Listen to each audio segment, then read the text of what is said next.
সেদিন বিকালে হঠাৎ করে না জানিয়ে আমাকে ছাড়াই সিদ্ধান্ত নিয়ে নিল একা একা তারকেশ্বর যাবে। কতদিন থেকে আশা করে বসেছিলাম আমিও যাব, আমার মেয়েও যাবে, কিন্তু আমাদের না জানিয়ে নিয়ে চলে যাচ্ছে একা একা। এত খারাপ লাগছিল। তারপরের দিন সকালবেলা ভাবলাম ঠিক আছে, যাচ্ছে যখন যাক। আগে তো আমি 3বার গেছি, তো এখানে এসে দেখি বড় একটা বাস দাঁড়িয়ে আছে। এই বাসে করেই সবাই মিলে যাবে। যারা যারা যাবে, কবে টিকিট কেটেছে, কবে কি সিদ্ধান্ত নিয়েছে আমাকে জানায়নি। এমন হাজব্যান্ড কার বাড়িতে আছে ভাই? এতটা কষ্ট পেয়েছি আমি, কি আর বলবো। তারপরে দেখি বাসের ভিতর উঠে যে অনেক সিট, উপরেও সিট আছে, নিচেও সিট আছে, কত জায়গা। নিয়ে গেলেই পারতো, সব মহিলারাও যাচ্ছে। কি না দুঃখ পাচ্ছিলাম, কিন্তু কিছু করার নেই। যাই হোক, সে যাক। আর এদিকে কিন্তু কাকু কাকিমা সবাই যাবে। খুব ইচ্ছা ছিল আমার যাওয়ার, কিন্তু আর যাওয়াটা হলো না। এদিকে আমার মেয়েও কান্না শুরু করেছে যে আমিও যাব, কিন্তু মেয়েটাকে আজকে সকালে প্রাইভেট পড়াতে এসেছিল জন্য আমি আর ওকে নিয়ে আসিনি এখানে। আর এখানে কিন্তু স্নিগ্ধ পাপা বসে আছে, ওরা আর যাবে না। তারপরে আর কি, মনের দুঃখ বাদ দিয়ে দিলাম। তারপরে আমরা বেরোলাম গ্রামে চাঁদা কাটতে।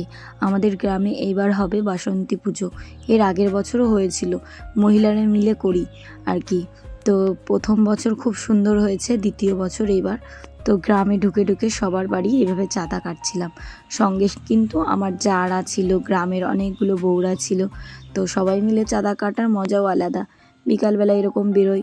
তার ভিতর আমার হাজব্যান্ডকে বলেছি তুমি ওখানে গিয়ে কি করো না করো একটু ভিডিও করো, কারণ এর আগে 3বার যেহেতু গেছি, 3বার গেছি তো কি হয়েছে, তারপরেও কিন্তু মন চাই যেতে। যাই হোক, এইবার আর পারলাম না, কোনো ব্যাপার না, নেক্সট টাইম কিন্তু যাওয়ার চেষ্টা করব।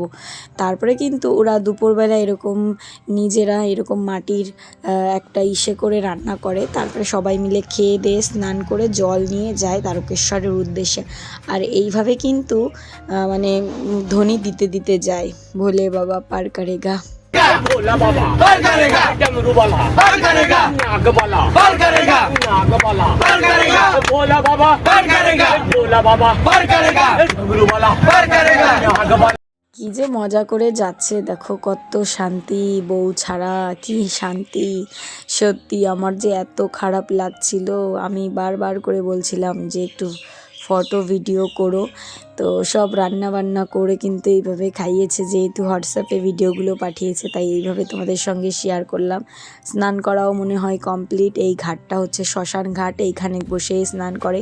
আর আমি কি বলবো, নিমাই তীর্থের ঘাটের থেকে এই ঘাটটা খুবই ভালো। পরের দিন দেখো রাত্রেবেলা বাড়িতে ফিরেছে 10:30টার সময়। আসার পরে কিন্তু আমার বরকে আমি কিন্তু ভিডিও করে নিলাম। সবাই ঘুমিয়ে পড়েছে, ঘর পুরো অন্ধকার। তারপরে কিন্তু ঘরে ঢুকলো, দেখো বিছানাও করে নিয়েছি, ঘুমোবো। তো কখন আসে সেই জন্য অপেক্ষা করছিলাম। তারপরে কিন্তু যেহেতু তীর্থস্থান থেকে এসেছে তাই কিন্তু নমস্কার করে নিলাম। তো ফোনটা হাতে ছিল জন্য তোমাদেরকে ভালো করে দেখাতে পারলাম না, আর আমিও শুয়ে পড়েছিলাম। তারপরে আমি বললাম আমাকে একটু আশীর্বাদ তো করে দাও। তারপরে দেখো আশীর্বাদ করে দিল। বরকে বলছি চেয়ে। তারপরে দেখো কি কি এনেছে, কি যে ভুল করেছে, একটা জিনিস আনতে পুরো ভুলে গেছে। কত সুতো এনেছিল, সেই সমস্ত যে তারকেশ্বরের থেকে আনতে হয় সব ভুলে গেছে। এখানে এনেছে কুলের আচার, লঙ্কার আচার, মেয়ের জন্য একটা চকলেট টাইপের কি, তারপরে এনেছে কি একটা নাম ভুলে গেলাম। তো কুলের আচারটা ওর পছন্দে এনেছে, আমি একটু খেয়ে দেখবো। মেয়েকে বললাম তুমি একটা খাও। আমার মেয়ে তো এইসব খাবার খুব একটা পছন্দ করে না, খাওয়া দাওয়া তেমন বোঝেই না, চেহারা দেখেই তো বুঝতে পারো। আমি একটা খেয়ে দেখলাম যে একটু বালি বালি করছে, তা বুঝলাম না কেন বালি।